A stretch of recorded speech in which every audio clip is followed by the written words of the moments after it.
Hi hello friends, welcome to my channel Anantapur వంటలు.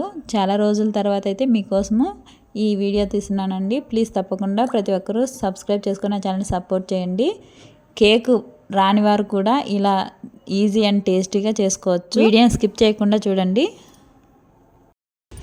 ఇక్కడ నేనైతే 4 బ్రెడ్ స్లైసెస్ని తీసుకున్నాను. ఏవైనా పర్లేదు, నేను ఇక్కడ 4 తీసుకున్నాను. ఒకవేళ మీకు ఇంకా ఎక్కువ కావాలనే తీసుకోవచ్చు. ఇలా చివరి లంచులు కట్ చేసుకొని ఇలా సన్నగా ఒక 4 పార్ట్లుగా డివైడ్ చేసేసుకోండి. ఇక్కడ నేను ఒక బౌల్లో ఒక 2 ఎగ్స్ దాకా తీసుకున్నాను. వీటిని ఒక విస్కర్ లేదంటే ఏదైనా ఒక స్పూన్ తీసుకొని ఇలా కలుపుకోండి. ఇలా కలుపుకున్న తర్వాత ఇప్పుడు ఇందులోకి బ్రెడ్ స్లైసెస్ మనం కట్ చేసి పెట్టుకున్నాం కదా, వాటిని వేసేసుకొని ఒక 1/2 కప్పు దాకా పంచదార వేసుకోండి. అలాగే 1 కప్పు దాకా కాచి చల్లార్చిన పాలన అయితే తీసుకున్నాను నేను ఇక్కడ. అలాగే మనకి అంటే ఫ్లేవర్ కోసం అయితే వెనిలా ఎసెన్స్ వేసుకున్నాను. వీటన్నింటిని బాగా కలుపుకొని మిక్సీ పట్టుకున్నాను నేనైతే. ఇక్కడ క్యారమిల్ కోసము ఒక 1/2 కప్పు దాకా పంచదారని తీసుకొని కొద్దిగా ఒక 2 టేబుల్ స్పూన్లు అంతా వాటర్ వేసుకొని ఇది గోల్డ్ కలర్ వచ్చే వరకు ఇలా కలుపుకోండి.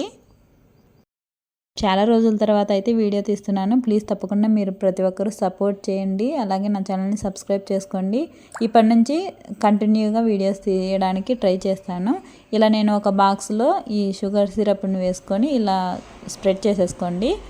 ఇక్కడ నేను ఒక స్ట్రైనర్ తీసుకొని వడగట్టుకుంటున్నాను. స్ట్రైనర్తో వడగట్టుకోవడానికి ఎక్కువగా రావడం లేదని నేను ఇంకోసారి మళ్ళీ మిక్సీ పట్టుకొని మెత్తగా మొత్తం వేసేసుకున్నాను. చాలా స్మూత్ పేస్ట్ లాగా వేసేసుకున్నాను. ఇలా మొత్తం వేసేసుకొని ఒక ప్యాన్ తీసుకొని ఇప్పుడు అందులోకి 1 గ్లాస్ దాకా వాటర్ వేసుకోండి. ఇలా ఏదైనా ఒక స్టాండ్ ఉంటే తీసుకోండి. స్టాండ్ పెట్టుకొని మనం ముందుగానే పెట్టుకున్నాం కదా, ఈ మిశ్రమాన్ని పెట్టుకొని మూత పెట్టుకొని ఒక 40-45 నిమిషాల వరకు మీడియం ఫ్లేమ్లో ఉడికించుకోండి, సరిపోతుంది. ఇక్కడ చూసారు కదా, నాకైతే వాటర్ అయితే కొద్దిగానే మిగిలాయి. ఇక్కడ మధ్యలో అయితే కాస్తంత ఉడకనట్లు ఉన్నాయి కదా, కాబట్టి నేను ఇంకో 10-15 నిమిషాల దాకా ఉడికించుకుంటున్నాను. మంటని మీడియం ఫ్లేమ్లోనే పెట్టుకొని ఉడికించుకోండి, అప్పుడే బాగా ఉడుకుతుంది. చూసారు కదా, ఇలా ఒక కత్తి తీసుకొని చెక్ చేసుకోండి.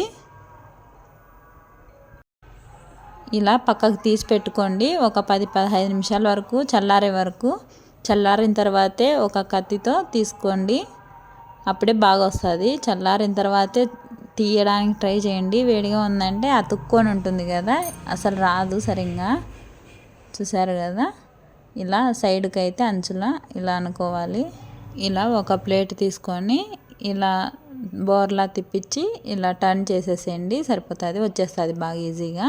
చల్లారైతే బాగా వచ్చేస్తుంది. చూసారు కదా, చూడ్డానికి బయటికి జెల్లీ లాగా ఉంది కదా, చాలా కలర్ఫుల్గా ఉంది. ఇది ఈజీగా ట్రై చేసుకోవచ్చు ఎవరైనా కానీ. నేను కూడా ఫస్ట్ టైమే ట్రై చేశాను, కానీ ఇంత పర్ఫెక్ట్గా వస్తుందని అయితే అస్సలు ఎక్స్పెక్ట్ చేయలేదు. కేక్ చేయడం రాని వాళ్ళు కూడా ఈ పుడ్డింగ్ చేయడం చాలా సింపుల్ అండ్ టేస్టీగా ఉంటుంది. ఒకసారి మీరు తప్పకుండా ట్రై చేయండి. ఇంత ఈజీనా అని అనిపిస్తుంది మీకు కూడా. చూసారు కదా, కట్ చేస్తున్నా ఎంత స్మూత్గా ఉందో. మీరు తప్పకుండా ట్రై చేయండి. ఎలా వచ్చిందో కింద కామెంట్ సెక్షన్లో అయితే కామెంట్ చేయండి. ప్లీజ్ తప్పకుండా ప్రతి ఒక్కరూ లైక్ చేయండి, షేర్ చేయండి, సబ్స్క్రైబ్ చేసుకోండి. సబ్స్క్రైబ్ చేసుకొని నా ఛానల్ని ఇంకా మరింత సపోర్ట్ చేయండి ఫ్రెండ్స్.